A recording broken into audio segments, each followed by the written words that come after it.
Ang ating topic sa ngayon bilang reminder sa ating lahat ay ang pangangamba sa pagdarasal. Al-khusyu' fi salah. Ang pangangamba sa pagdarasal. Katiyakang binati ng Allah subhanahu wa ta'ala ang mga taong mananampalataya na may pangangamba sa kanilang pagdarasal. Nangangamba sila sa Allah subhanahu wa ta'ala na kung saan sila ang mga magtatagumpay dito sa mundo hanggang sa kabilang buhay. Isang talata na mababanggit natin na sinabi ng Allah subhanahu wa ta'ala, "Wasta'inu bis-sabri was-salah. Innaha lakabiratun illa 'alal khashi'in." Napakaliwanag ang talatang ito, mga kapatid, na kung saan ay ang pagdarasal ay ipinag-utos ng Allah subhanahu wa ta'ala. Kaya dapat ay maghingi tayo ng tulong sa Allah subhanahu wa ta'ala. Ayon sa kahulugan ng talatang ito, "Wasta'inu bis-sabri was-salah." At maghingi kayo ng tulong sa Allah sa pagiging matiisin at matiyaga. Ibig sabihin ay yun ang tinatawag na sabar sa pagdarasal. Wa innaha lakabiratun illa 'alal khashi'in. At katiyakang ito ay mabigat, mahirap isagawa ng iba maliban sa mga khashi'un. Ang mga khashi'un na tinutukoy ay ang mga taong may pangangamba sa Allah subhanahu wa ta'ala. Kaya ginawa ng Allah subhanahu wa ta'ala ang khusyu', ang pangangamba, bilang katangian ng mga taong magtatagumpay dito sa mundo hanggang sa kabilang buhay. Ang mga taong mananampalataya. Sinabi ng Allah sa banal na Quran, "Qad aflahal mu'minun alladhina hum fi salatihim khashi'un." Ayon sa kahulugan ng talatang ito, katiyakang nagtagumpay ang mga mananampalataya. Qad aflahal mu'minun alladhina hum fi salatihim khashi'un. Sila na sa kanilang pagsasagawa ng sala, pagdarasal, ay may mga pangangamba. Sila ay nangangamba sa kanilang pagsasagawa ng pagdarasal, khusyu'. Dahil sa ang khusyu', ang pangangamba, ay isang higit na mainam na katangian na kung saan ay pinuri ng Allah subhanahu wa ta'ala ang kanyang mga alipin na mga mananampalataya. Ito ay nagpapahiwatig na talagang may malaking kahalagahan at karangalan ng mga taong mananampalataya at nagpapahiwatig din na minamahal ng Allah subhanahu wa ta'ala ang mga taong mananampalataya dahil sa kanilang khusyu', sa kanilang pangangamba sa pagdarasal.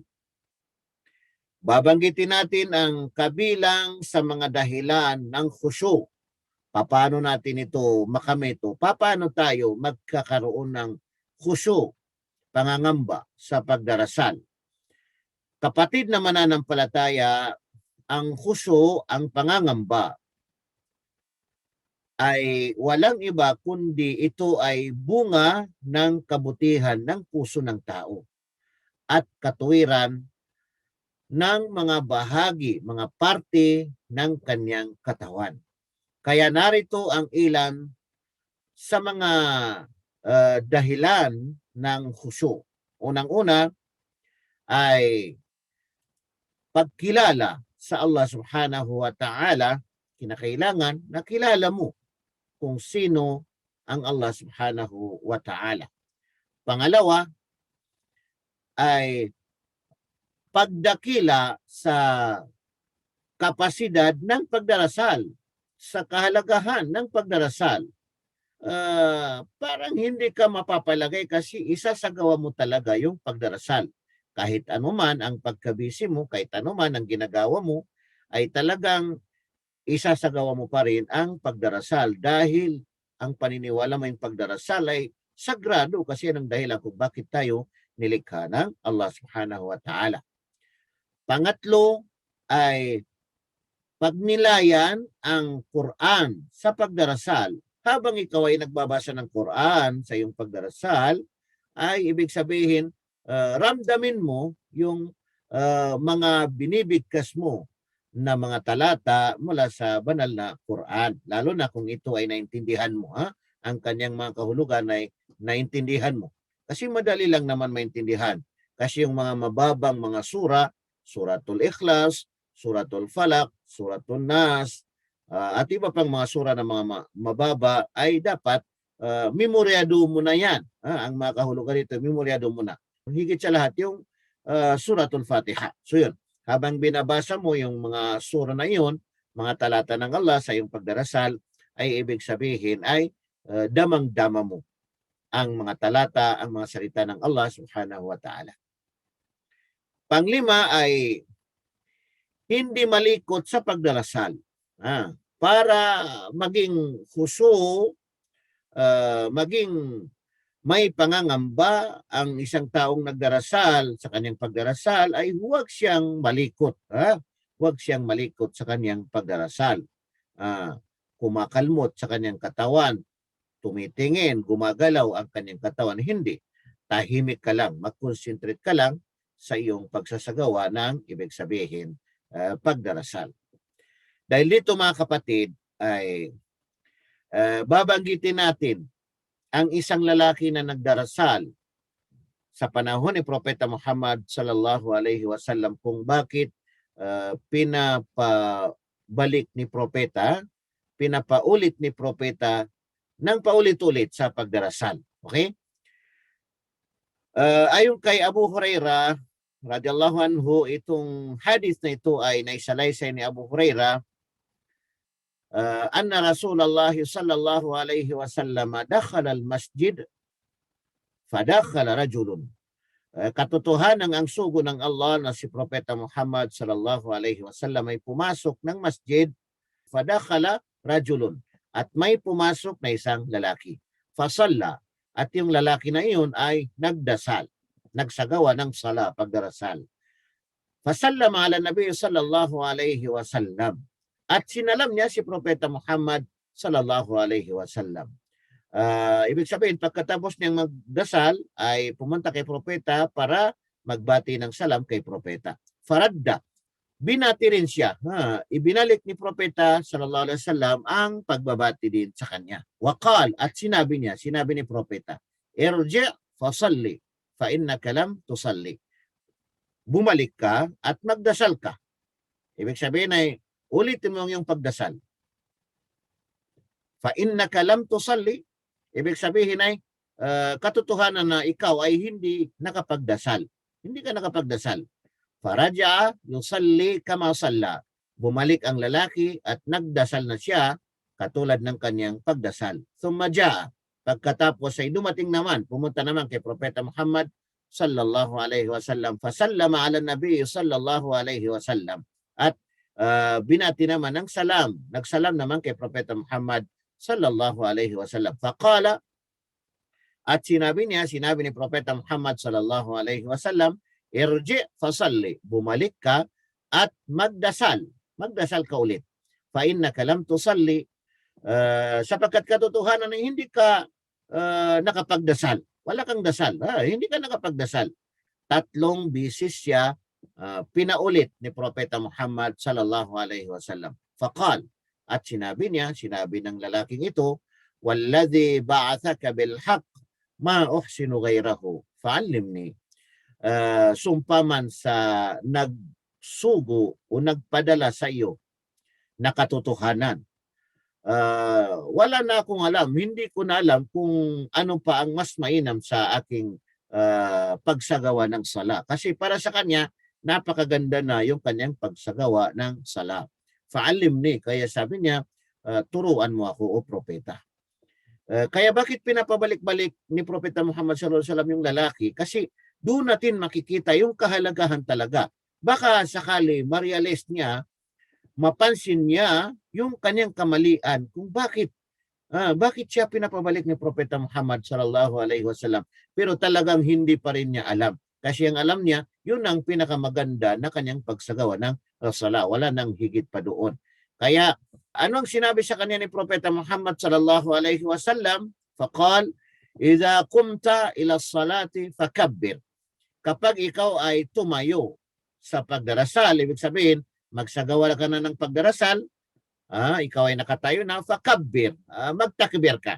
Allahu Akbar. Okay? Thumma qra ma tayassara maka min al-Quran. Pagkatapos ay magbasa ka ng anumang magaan mula sa banal na Quran. Anong alam mo na babasahin mo? Pagkatapos ng suratul Fatiha, magbasa ka ng anumang sura o anumang talata. Thummarka hatta tatma'inna raki'an. Pagkatapos ay magruko ka, yung magyuko dito sa tuhod, ipapatong yung dalawang kamay, hatta tatma'inna raki'an, hanggang sa mapanatag ka habang ikaw ay nagruko, nagyuko dito sa tuhod. Ibig sabihin, makapagpahinga ka doon sa iyong pagruko. Thummarfa hatta ta'dila qa'iman. Pagkatapos ay tumayo ka naman, iangat mo ang ulo mo hanggat sa maging straight ka na sa iyong pagtayo. Thummasjud hatta tatma'inna sajidan. Pagkatapos ay magsujud ka hanggang sa mapanatag ka na ikaw ay nagsusujud. Habang ikaw ay nagsusujud, nagpapatira pa, mapanatag ka. Ibig sabihin, makapagpahinga ka doon sa pagsujud mo. Thummarfa hatta tatma'inna jalisan. Pagkatapos ay iangat mo naman ang katawan mo, ang ulo mo, hanggang sa ikaw ay mapanatag ka na nakaupo. Habang nakaupo ka, makarelax ka sa iyong pag-upo. Waj'al dhalika fi salatika kulliha, at gawin mo ito sa iyong pagdarasal, lahat ng pagdarasal ito, ganito ang gagawin mo. So nangangahulugan dito na ibig sabihin, magaan, dahan-dahan, huwag mabilisan, mag-relax, mapanatag ang pagsasala. Kasi bagamat minsan napapansin din natin yan sa ating kapwa o mismo sa ating mga sarili, na nagdarasal tayo ay ang bilis-bilis natin, no? Ang bilis-bilis ng ating pagdarasal. So hindi natin makukuha doon ang tinatawag na khusyu. Ang ibig sabihin ng khusyu ay yung pangangamba. So magdasal ka na magpapakumbaba ka sa Allah subhanahu wa ta'ala. Huwag malikot ang iyong katawan, huwag malikot ang iyong ulo, magkamot ka ng magkamot sa ulo, hindi na yun dapat, no? Kung talagang makati ang ulo mo, yung tamang-tama lang, no? Yung tamang-tama lang, relax-relax na pagkamot, hindi yung gaganong-ganong ka na, kabilis-bilis. Maya-maya gaganong-ganong ka. Hindi maganda yun. Ang importante naman sa atin ay alhamdulillah, nakuha natin yung paano tayo magdasal ng tama, na ibig sabihin, may khusyu, may pangangamba sa Allah subhanahu wa ta'ala habang tayo ay nagdarasal. Kaya nga minsan, nandyan yung sa harapan mo yung pagkain. Kaya nga sabi ng mga ulama, hindi mainam na magdasal ka na nandyan na, nakarili na yung pagkain. Kasi bagamat tutulo na yung laway natin, o kaya ay ang maisip natin itong pagkain na ito, kaya dapat kain na lang muna. Kung hindi rin nawawala yung sala, yung oras ng pagdarasal, kumain na lang. Kaysa nagdarasal ka, ay yung intention mo ay doon napunta sa pagkain. Kumain yung mga kasama mo, isipin mo pa na baka naubos na nila yung pagkain, no? So hindi ka na makakonsentrate.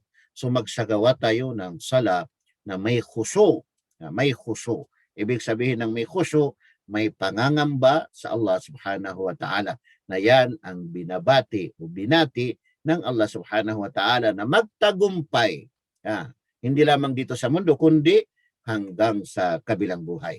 So alhamdulillah, nakuha na natin ang nais nating may parating sa ngayon bilang reminder sa ating lahat. Sa ngayon ay open forum naman tayo. Inshallah, kung mayroon tayong mga katanungan o kaya ay share, ibabahagi, ay open forum tayo. Alhamdulillah.